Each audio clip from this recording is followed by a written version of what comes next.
Nasa linya po ng ating komunikasyon ngayong umaga si Professor Froilan Calilong, isa pong political analyst. Prof, good morning po. Jade at Admar po muli ang inyong mga kasama. Maraming salamat sa inyong oras.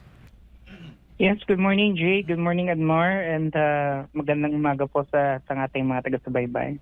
Prof, gaano ho ba kabigat itong para sa isang sitting president ang pagkakaroon po ng negative 15 net satisfaction rating batay po sa pinakahuling SWS survey?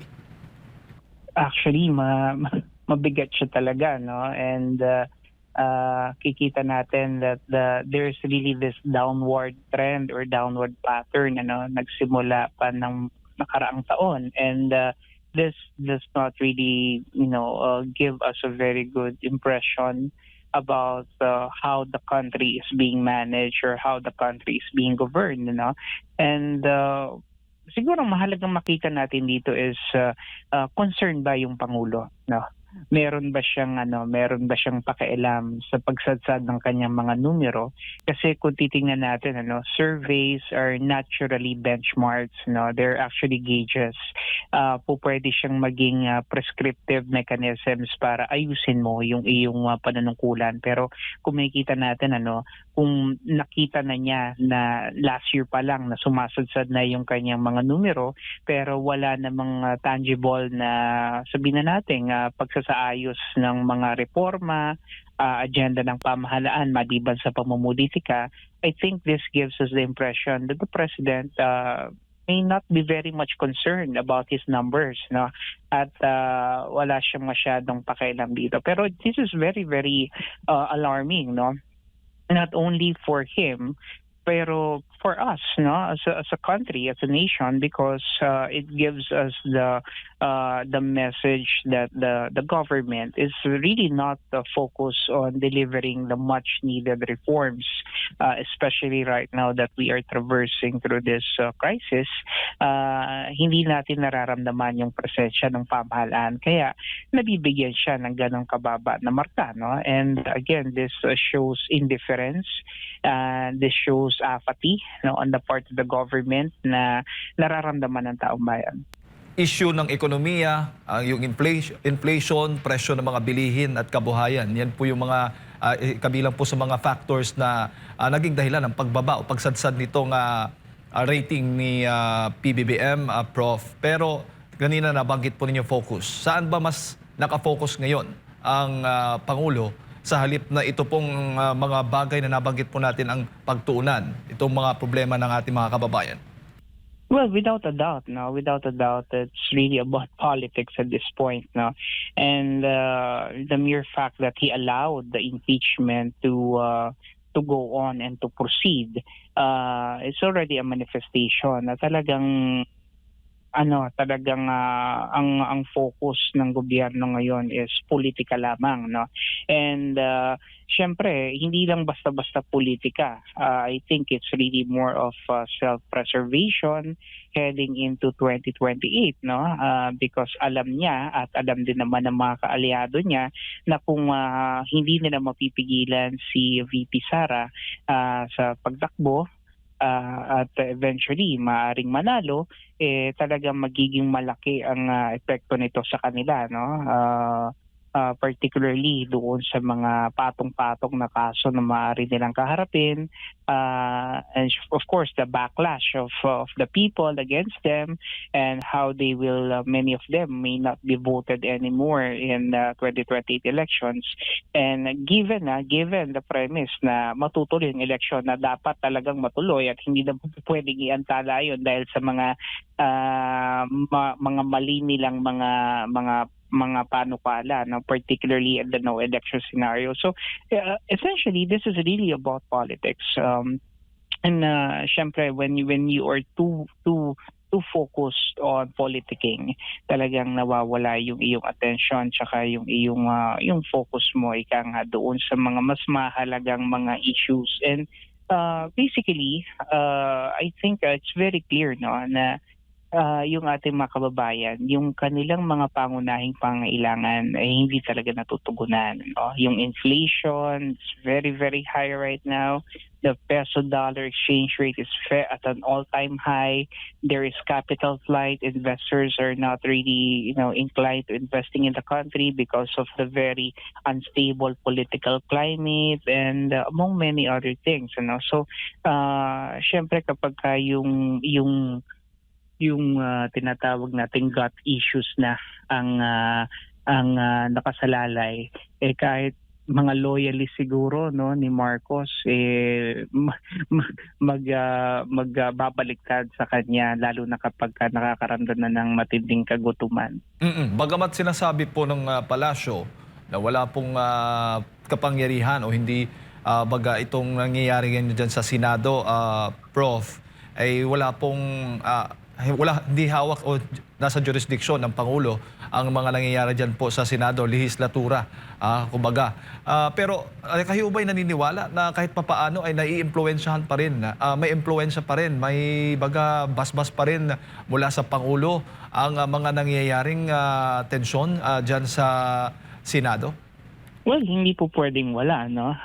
In fact, hindi lang ngayon sa mga nangyayari ngayon na may kita natin na may basbas niya ang mga pangyayari dito sa mataas na kapulungan. In fact, kahit pa yung nung nagsimula pa lang si Tito Soto as the Senate President and Panfilo Lacson as the Chair of the Senate Blue Ribbon Committee, ramdam na natin yung kumpas ng Pangulo, no?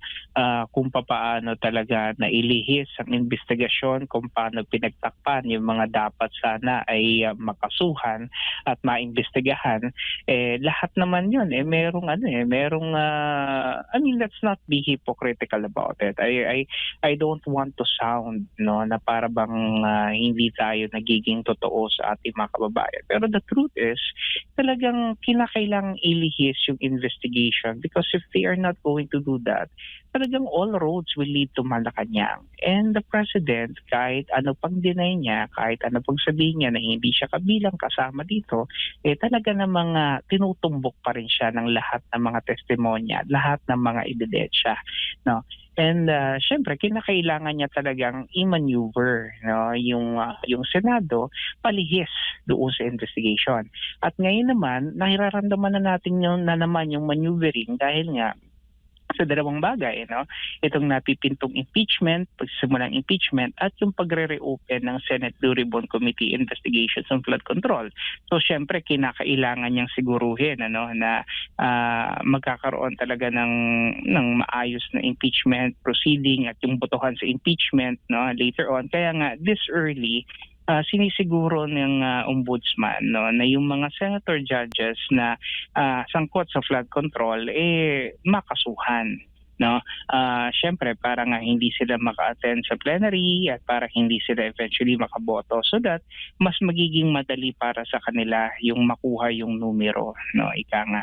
And very, very obvious, you don't need to be a rocket scientist, not even a genius, para makita yung orchestration na ginagawa ng pamahalaan natin, and nakakalungkot lang dahil itong mga minority senators, no, na supposedly matatagal na naman sila sa kanilang mga panunungkulan bilang mga senador, hinahayaan nila yung sarili nila na magamit nito ni Marcos sa kanyang agenda, no? And I don't know kung ano ang dahilan. I don't know also kung ano ang mga incentives kung meron man na inoffer sa kanila. Pero I mean, you don't necessarily have an independent minded person succumb entirely to your will kung wala talagang matitindi na mga incentive mechanisms, So that is something na maari talaga nangyayari behind closed doors. Doc, baka ko ipasa kay Partner Admar. Inaasahan ho ba ninyo na patuloy na bababa po itong ratings ng Pangulo, yung kanyang satisfaction rating kapag hindi po niya nabago at natugunan kaagad sa natitira po niyang mga panahon itong mga problema na ating bansa? Yeah, definitely, no. And I think he will go down in the modern history of our country as the president that will have the lowest rating, no. Mula nang na-institutionalize itong surveys na to, I think he will be the president na outgoing, no, that will have the lowest rating na medyo glaring yung ano no yung difference with that of the former president na when he left the presidency he still was able to carry with himself a very, very high net trust and satisfaction rating, ano, which is the highest naman, contrary no, sa kasaysayan ng mga umalis na mga pangulo. Ay yung sa kanya naman talagang sadsad. Ano? And I think hindi ko naman sinasabi no na hindi niya na to kakayaning baguhin pero it will really take tremendous amount of effort, energy, resources, for him to be able to turn things around given the fact na yun nga medyo limitado na rin yung panahon niya sa panunungkulan pero sana naman sana magsilbing wake up call ito para sa kanya para ayusin naman at hindi naman mukhang kahiya-hiya. Yun naman kung meron pa siyang nararamdaman na hiya kasi kung binabanggit ko nga kanina, kung wala na talaga siya talagang pakialam at kung hindi naman siya nababahala sa kanyang numero because in the first place, he didn't intend to govern, di ba? Wala talaga siyang mararamdaman na pagkahiya sa sarili at sa sambayanan because the goal is not really to govern but rather to, alam na natin kung ano yung mga ginawa niya, And yun yung nakakalungkot because we suffer, no? Sabi nga natin, wherever the president go, we go there as well. And kung papunta talaga tayo dito sa pagbulusok ng ating Pangulo, maaaring buong bansa dadali niya kasabay nito. Doc, Prof, si Admar po ito, magandang umaga. Good morning po. Meron pong panig ang palasyo. Nagsalita na po sila ukol nga po dito sa lubusang pagsadsad ng net satisfaction ng Pangulo. Ang sabi po nila, depende raw po sa mga respondents na nakakausap, kaya ganito po ang naging resulta po, Prof. Ano pong masasabi niyo po rito sa kanilang palusot o paliwanag? SWS has been doing this for a very, very long time, since I could recall, And there are statistically tested measures and scientifically proven tools, that they have been using. And hindi ko po pwedeng sabihin na tama itong kanilang binabanggit, although they are entitled to this opinion because the numbers clearly does not favor them. Pero paano naman kung halimbawa ang mga numero ay mataas at talaga namang nakakatuwa para sa kanila, hindi nila sasabihin ito. I mean, you're always entitled to excuses and alibis. Pero the point is, this particular firms and this particular methodologies actually go through very rigorous scientific processes, statistical measures, and empirical analysis. So hindi po pwede yung binabanggit nila na depende sa nai-interview because the distribution of the population, the sample size, is actually even with regards to the geographical distribution, socio-demographic distribution, talagang nakakalkula po yan. So, of course, sasabihin nila na hindi tama dahil nga mababa yung numero. Pero kung ito ay mataas, syempre wala naman silang pagpuna na gagawin. Bottom line, talagang mas maganda siguro na tanggapin na lang yung talagang hatol ng bayan, yung sentimiento ng nakararami na talagang hindi kaaya-aya at hindi talaga siguro nagagawa ng gobyerno yung trabaho na nakaatang sa kanila. Baka ibalikan sila ng mga supporter ng pangalawang Pangulo doon sa kanilang pagrarason kasi minsan ginagamit din nila na rason na nagsabi ng taong bayan, gustong paimbestigahan, gustong isalang sa impeachment trial ang pangalawang Pangulo. Baka gawin ding rason yung kanilang rason. Iba kasi yung mga respondent, kaya ganyan yung kanilang pagsasagot. Right. Yun nga, pero ako really I maintain being an academic and of course a researcher myself, you don't conduct surveys or researches naman nang walang structure, nang wala talagang sistema. And with SWS being a seasoned, survey firm, talaga naman makikitaan natin ito ng comparatively, compared doon sa mga ibang mga survey firms, na hindi ko alam kung paano nila na ilalabas yung mga numero na medyo mataas yung grado na binibigay nila sa pangulo, doon naman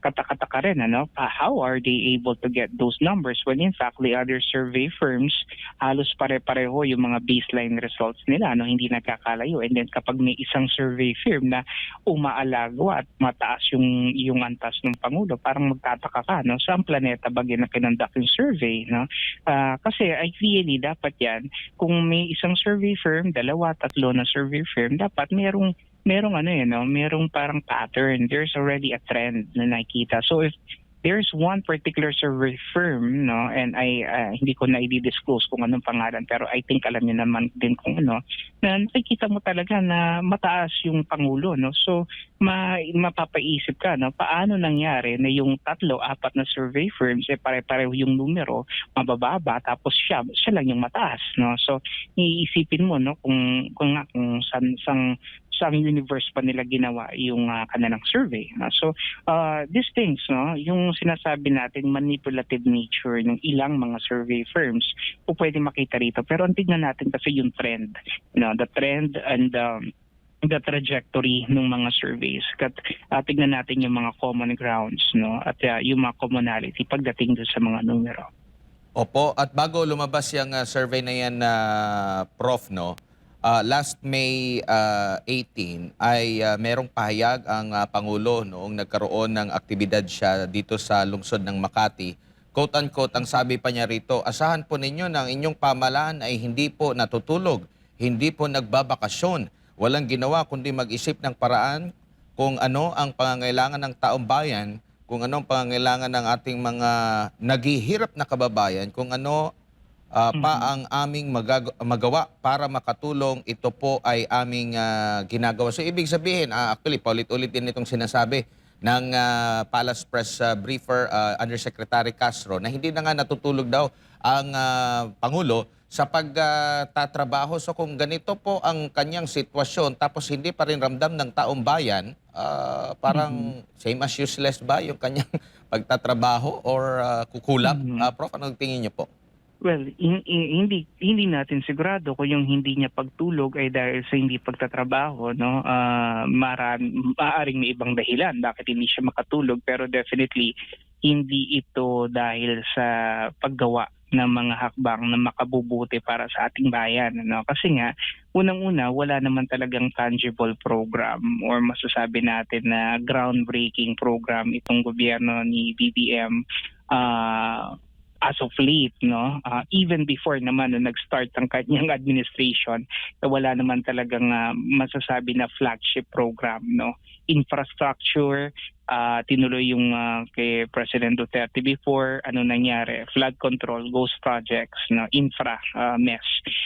Yung Maharlika Investment Fund, nung naaprubahan na, wala na tayong narinig after that, wala akong nakikita, tourism bagsak, yung ating investors wala rin, and kumbaga parang hindi ko makita kung paano nasasabi yung pagtatrabaho ng walang resulta, Kasi when you see that you're really working earnestly and you're doing your job diligently para sa isang estudyante na nag-aaral ng maigi, halimbawa, di ba, kung nag-aaral ka ng maigi, may kita mo yung resulta, you're getting good grades, pero yung sa nagtatrabaho ng maigi, kagaya ng sinasabi ng Pangulo, yung gobyerno niya, pero wala tayong nakikitang resulta.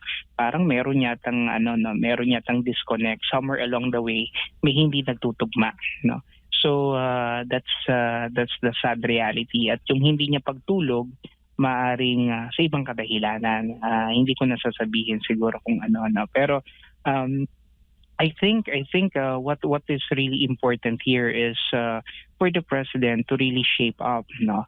And kung titingnan po natin kasi, no, kagaya nito, nagdeklara tayo ng national state of energy emergency. We're the first country in the whole world to do that, no. Pero ano nang nangyari after the declaration? Meron na ba talagang programa maliban sa pagbibigay ng konting ayuda na may mga namamatay pa nga tayong mga kababayan sa pagpila? Other than that, what are structural and systemic reforms that were made? No, wala akong nararamdaman, wala akong nakikita. Kaya ito yung nararamdaman din ng ating mga kababayan. Kaya sila nakapagsabi ng kanilang sentimiento at nabibigay nila itong mababang grado sa ating Pangulo. So sana yung pagtatrabaho, pwede naman siguro magtrabaho ng maigi pero magpakita rin ng resulta. No? Kasi kung nagtatrabaho ka na nagtatrabaho, kagaya ng sinasabi nila pero walang resulta, parang may problema doon sa ginagawa. Opo, Prof, dito naman tayo sa mga kaganapan ngayon sa Senado at iba pa. Sa politika pa rin po, Prof. Ano po yung masasabi niyo po? Nataon lang ba or itinaon? Ito pong pagkakaharap sa mga reklamo at kaso ng mga nasa majority sa pahayag po kahapon ni Senadora Amy Marcos, yung nagkakaroon daw po ng case build-up laban sa mga majority senators. Ano po masasabi niyo po rito, Prof? In politics, wala pong tayong tinatawag na coincidence, no? Everything is deliberately planned, everything is executed with precision.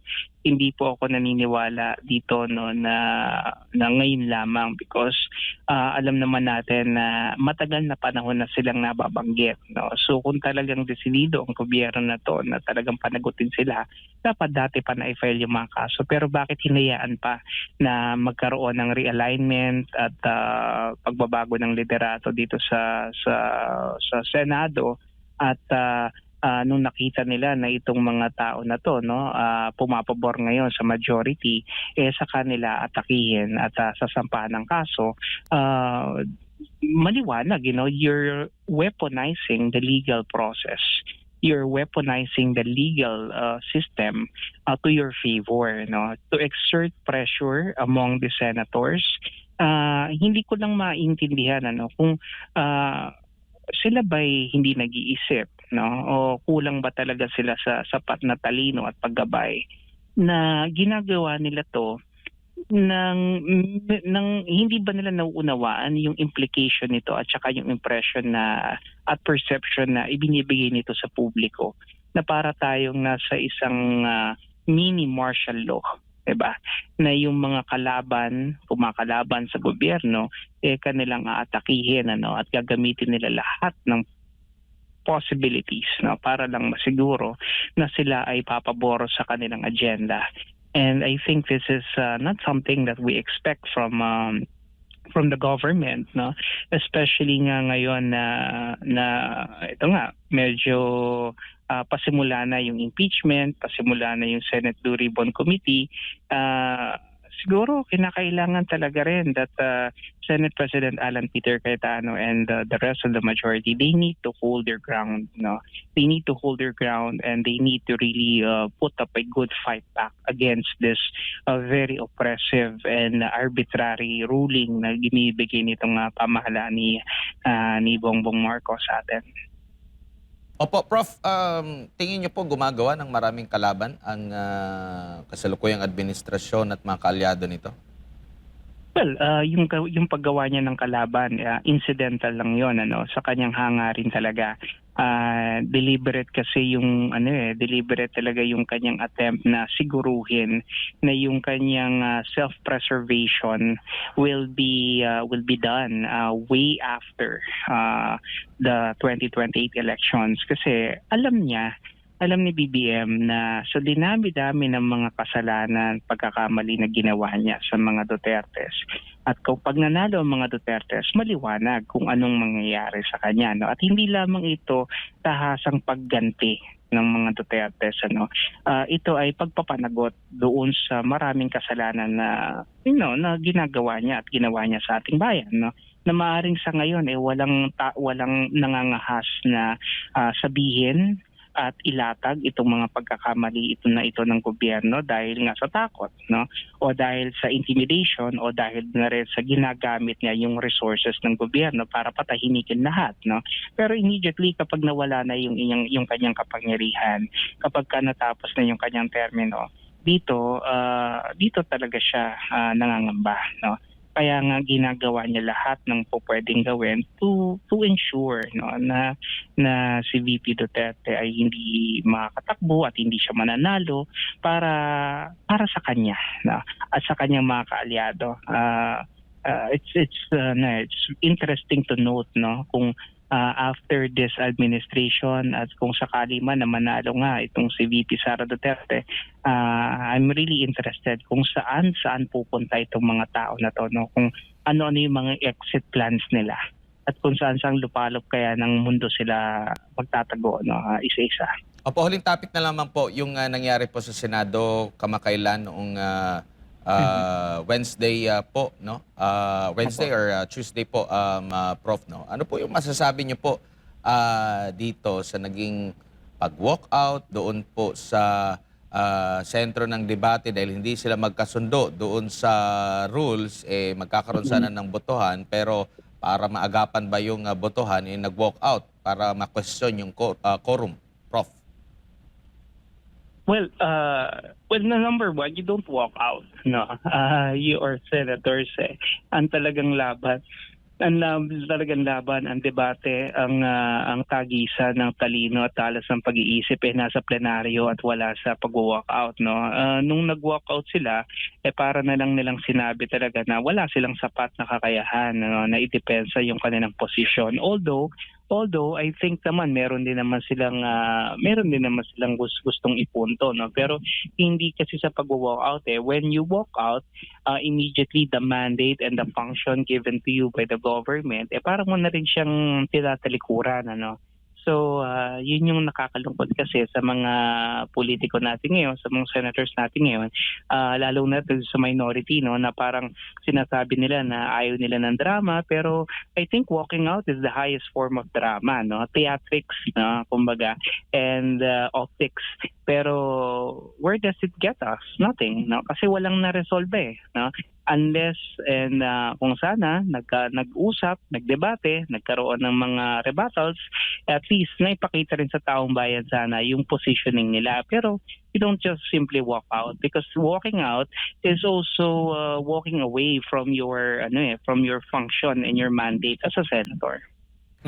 Prof, si Jade Polit ito, yung naging pahayag o baga pasabog ni Senator Amy Marcos patungkol nga doon sa umuugong na pagbabago sa konstitusyon o pagsusulong nitong CONAS, Prof. Sa tingin po ninyo, may credibility po yung kanyang mga naging pahayag, lalo na't ilan po sa kanyang mga kasamahang senador o particular na yung nasa Senate minority ay nababanggit na nakikipag-usap, nakikipagpulong din sa speaker ng Kamara. Well, actually, hindi natin masasabi, no, kung ano ba talaga yung sources niya, pero kasi ako naniniwala ako kung wala namang talagang usok, no, walang apoy, no, or vice versa, kung walang apoy, walang usok, no. So in short, maaari talaga naman na may mga ganitong pag-uusap na nangyayari, and it's a good thing that Senator Amy Marcos was able to immediately quell this, no, by staging this I would say a master class in this particular matter, no, kasi hindi basta-basta yung ginawa niya ron, no, and she presumably led the senators, especially the minority, to the trap, no, and if the design is really to make the public understand na meron talagang ganitong nagiging usapan, I think nakita na ilabas niya to at the same time, naipakita rin niya na sa publiko na itong mga tao na to ay hindi pala sila sang-ayon dito, or in short, they're not inclined to support this, ano. So ibig sabihin, kapag maglalabas ng galing tulad na pahayag later on itong mga senators, this time approving or agreeing, no, to the NOEL or dito sa charter change, ibig sabihin kinokontradiktan nila yung kanilang mga naunang pahayag. Opo, at huli na lang, kung sakali man, for the sake of discussion lamang po, Prof, kung mapalitan yung Senate President ulit mula sa minority ngayon, at siyempre magkasundo yung nasa Kamara at Senado, may possibility ho ba kayo nakikita na mailulusot, maitutuluyan? Hindi ho ba magkakaroon na ng issue tungkol doon sa paraan ng pagboto? Well, of course, there will always be that question, ano, and yun nga, kaya kailangan tignan talaga natin dito yung rules na umiiral sa Senado, na sa totoo naman po pwede naman talaga nilang i-modify. I mean, under own recourse, pero syempre dadaan talaga tayo sa tamang proseso, no. So I think the majority knows this, no, and that they should not also be railroading things, no. Kasi hindi dapat nila laruin yung laro ng minorya, no? Kasi ang nangyari ngayon talaga, highly polarized yung dalawa, no? Talagang kita natin yung divide. Pero the point is, the majority should stick to what is right. Mm-hmm. And just let the minority do their theatrics, no? At saka itong kanilang mga baby effects, no? And wala naman tayong magagawa, no, regarding this. Pero ang mahalaga is masiguro talaga that the Senate leadership remains with Alan Peter Cayetano, and at the same time that they retain the control of the majority. And I think with the way the minority is acting right now, mukhang mas mahihirapan sila makakuha ng mga tao na natatawid sa kanila. Mm-mm. Kasi with the statements and with the allegations that is being hurled to the majority, I think the minority is right now making more enemies than friends. At nakikita po ninyo na mas naging independent na ang Senado ngayon at mas tumaas yung standard.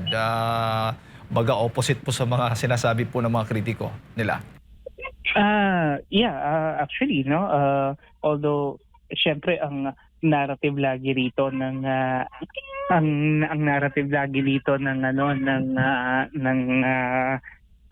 minority is that sila lamang yung may integridad, na sila lamang yung merong may dignidad, ano, na manungkulan. Pero ano bang dignidad at ano bang integridad meron nung panahon ni Soto at saka ni Panfilo Lacson, na pinagtakpan nila lahat ng mga usapin dito sa flood control? Nasaan ang integridad, nasaan ang dignidad kung nagpagamit ka sa mga tao na talagang masasabi nating arkitekto ng pagnanakaw sa ating kabanang bayan? So